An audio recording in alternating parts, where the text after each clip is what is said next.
Hello and welcome back to our channel. Today, we're going to be talking about the top 10 Paul Thomas Anderson movies.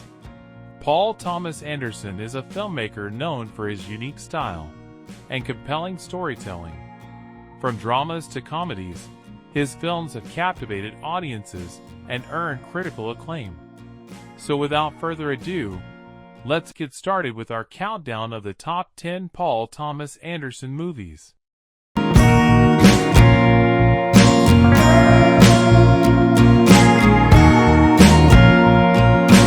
Number 10 on our list is Hard 8. Though modest in scope, Anderson's debut feature, Hard 8, is no mere calling card to the industry. It announces instead a writer-director who has already arrived. The story of a veteran professional gambler and a young homeless man is at times one of a mentor and his protege, and at others it feels like a tale of a father and son. Today, what is most distinctive about Hard 8 is that it serves as a valuable display of Anderson's strengths, both as a writer. His script here is twisty and filled with character insights, and as a director, particularly in his work with actors. In particular, Hall, with whom Anderson would later work in Boogie Nights and Magnolia, brings a degree of delicacy to his work here that only a skilled director could find. I'd eat. How long can you eat? How long can you live on $50? Moving on to number 9, we have Inherent Vice. Anderson took on a huge challenge in adapting Thomas Pynchon's sunny neo-noir novel, the first ever film adaptation of any Pynchon book. There's a reason for that.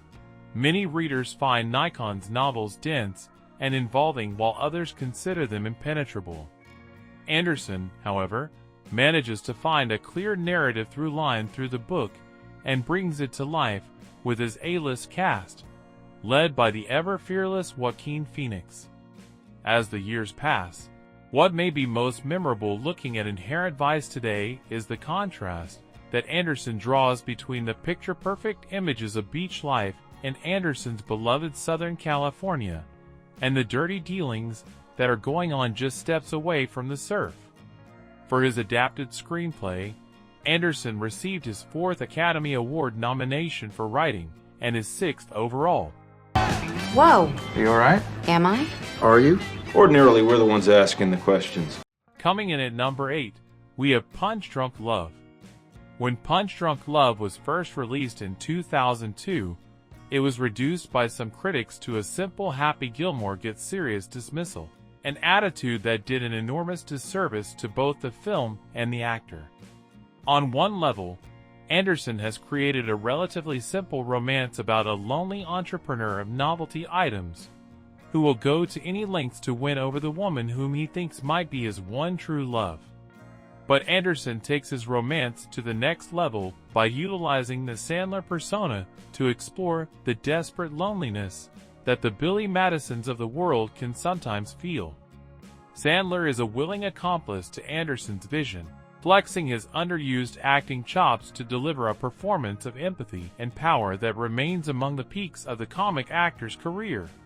Hey, Junan, I really wanted to meet you. What are you like? No, I... Sliding into number 7 is Boogie Nights.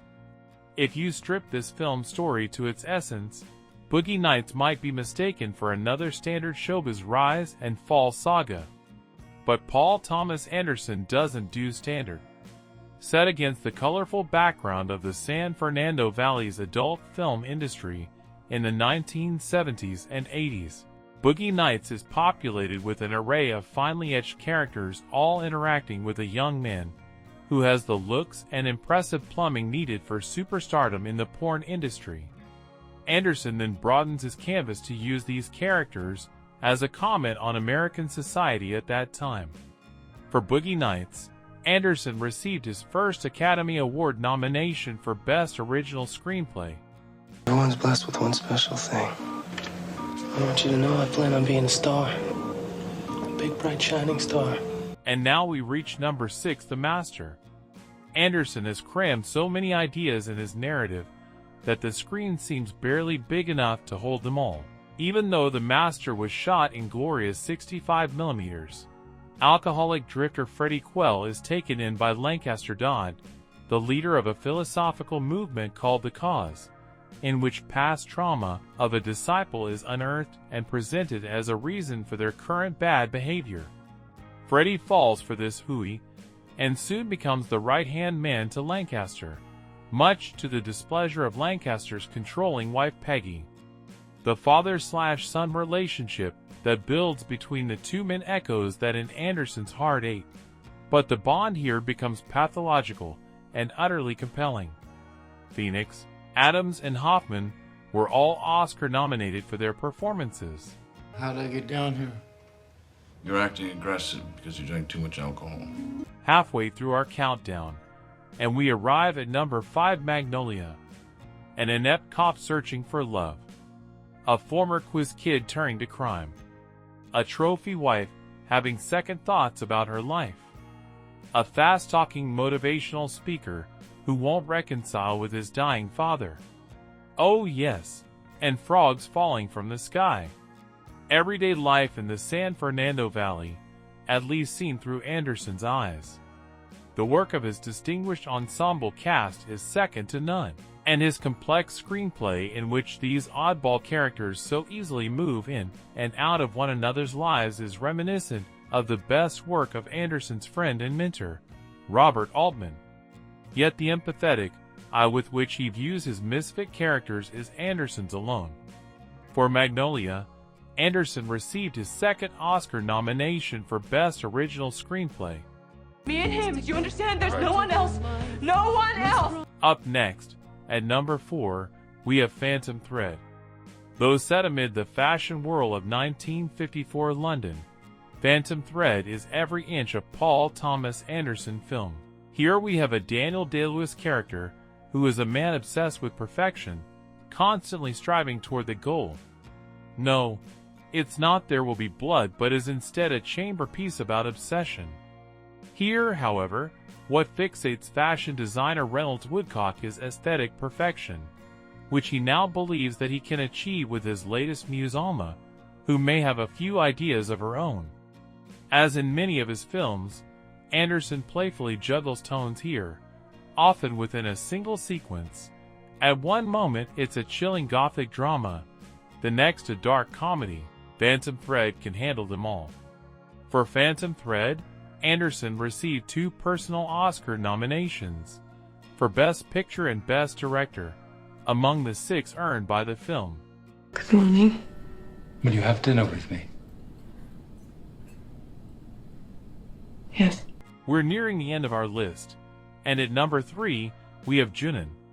Junan is a documentary feature from P.T. Anderson that explores the making of an Indian album of the same name. Radiohead's Johnny Greenwood collaborates with Anderson on this ambitious project in a capacity that's larger than their previous works together. Greenwood has worked on several soundtracks for Anderson over the years, including The Master and Phantom Thread. But with Junan, Greenwood takes to the stage with the band Rajasthan Express as a composer and performer. Music fans will adore this unlikely exploration of world music as filtered through P.T. Anderson's perspective. The director brings visual vibrancy to this unique making of story. Coming in at a close second is There Will Be Blood. In the 17 years since its original release, critical admiration of Anderson's study of a man obsessed seems to have only grown. Based on the novel Oiled by upon Sinclair, There Will Be Blood has established an identity apart from its source material.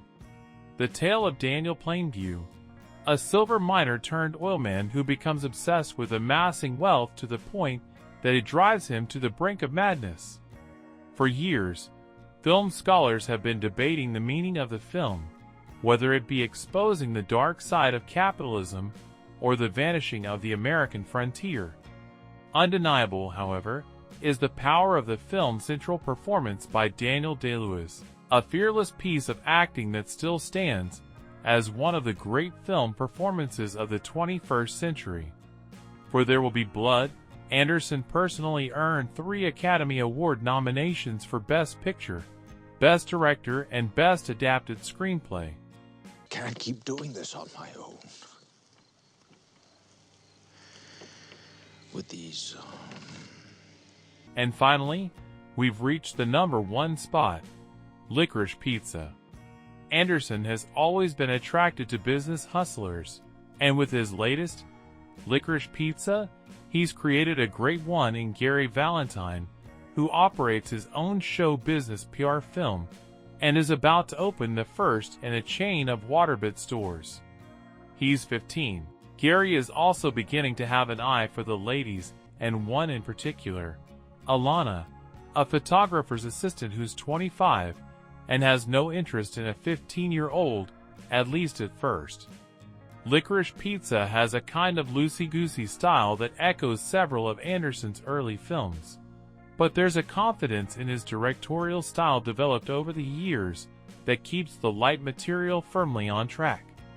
For Licorice Pizza, Anderson has been nominated for 3 additional Academy Awards: Best Picture, Best Director, Best Original Screenplay, bringing his overall nomination total to 11. Do you know who I am? Yeah. Do you know who my girlfriend is? Barbra Streisand? Barbra Streisand. Sand. Sand, yeah, like sands. And there you have it, folks. The top 10 Paul Thomas Anderson movies, handpicked just for you. Let me know in the comments which PDA film is your personal favorite. Don't forget to like this video, hit that subscribe button, and stay tuned for more movie mania on my channel. Until next time, keep watching and keep loving the movies.